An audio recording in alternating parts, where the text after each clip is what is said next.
Shirish Ghanekar पळालेत, message किंवा call करू नका, मोबाईल हॅक झाला असू शकतोय.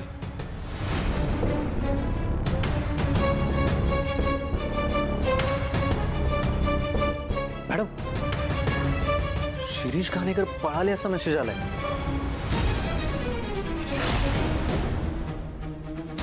काय?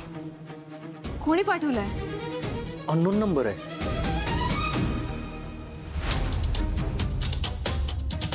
शुभू, शिरीष घाणेकर पळालेत, पण ते आपल्या ताब्यात नाहीच आहेत. मग कोणी आणि का मेसेज केलाय हा असा? नाही, एकतर ते कोणाला तरी सापडले असतील आणि त्यांच्या तावडीतनं सुटले असण्याची शक्यता आहे. बरोबर आहे, पण मुळात आपणही शिरीष घाणेकरांना शोधतोय.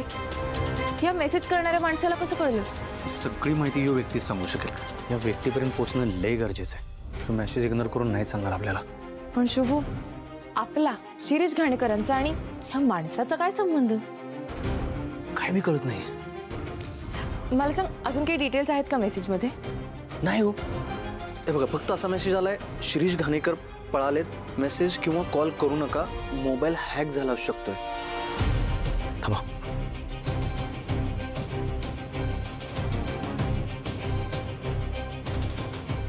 कट झाला म्हणजे हॅक झाला असू शकतोय. मॅडम, मी निघतो.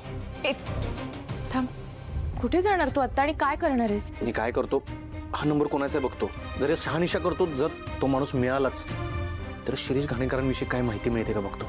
चल शुभू, मी पण येते तुझ्याबरोबर. चल. नको मॅडम, साहेबांनी लई विश्वासानं तुम्हाला भाषण द्यायची जबाबदारी दिली आहे. तुम्ही इथंच थांबा, भाषण लिहून घ्या. बरं. कोणी पाठवला असेल हा मेसेज? आणि आम्ही सुद्धा शिरीष घाणेकरांना शोधतोय, हे त्या माणसाला कसं कळलं असेल?